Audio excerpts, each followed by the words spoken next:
রোমাঞ্চকর অ্যাডভেঞ্চার উপভোগ করতে অত্যাধুনিক বোট আইল্যান্ড গার্ল তৈরি করেছিলেন নিউজিল্যান্ডের দম্পতি এডওয়ার্ড ও বেলা। কক্সবাজারের সোনাদিয়া চ্যানেলের মোহনায় করুণ দশায় পড়তে হয় তাদের। তীব্র ঢেউয়ে নিমেষেই ভেঙে চুরে সমুদ্রে তলিয়ে যায় তাদের শখের নৌকা। 4 সদস্যের পরিবারটির 3 জন উদ্ধার হলেও এখনও নিখোঁজ তাদের এক সন্তান। কক্সবাজার প্রতিনিধি বিস্তারিত জানাচ্ছেন। বিলাসবহুল আইল্যান্ড গার্ড নামের বুট তৈরি করিয়েছিলেন নিউজিল্যান্ডের নাগরিক জন এডওয়ার্ড ও বেলা দম্পতি। বুটটিতে ছিল এসি রুম, ফ্রিজ সহ আধুনিক নানা ধরনের সুযোগ সুবিধা। জানা গেছে, বিলাসবহুল বুটটি তৈরি করতে খরচ হয়েছে কোটি টাকা। সময় লেগেছে 2 বছর।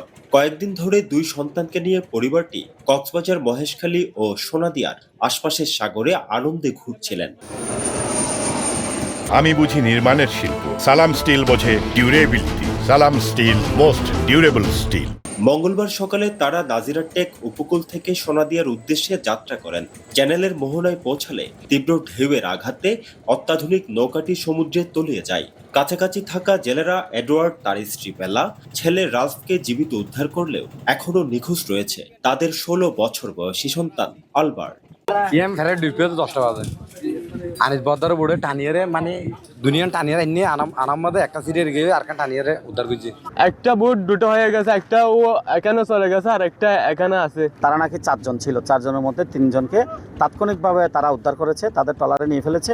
তো ট্রলারটিও তাদের ট্রলারের সাথে বেঁধে ওই রক্ষা করার চেষ্টা করেছে। নিখোঁজ আলবার্টকে উদ্ধারে মোতায়েন রয়েছে বাংলাদেশ নৌবাহিনীর জাহাজ, শাপলা ও দ্রুতগামী বোট। সোনাদিয়া চ্যানেল ও আশপাশের এলাকায় উদ্ধার অভিযান চলছে। কোস্টগার্ড এখানে আমাদেরকে মেসেজ দিছে, মেসেজ দেওয়ার পর আমরা আসছি। কোস্টগার্ড এবং লাইফগার্ডের সাথে সমন্বয়ে উদ্ধার কাজ পরিচালনা করতেছি। আনন্দ ভ্রমণ বিষাদে পরিণত হওয়ায় প্রশ্ন উঠছে, একটি বিদেশি পরিবারকে কে বা কারা এমন ঝুঁকিপূর্ণ ভ্রমণের অনুমতি দিল?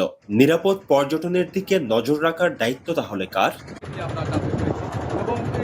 অর্পণ বড়ুয়া, এটিএন নিউজ, কক্সবাজার।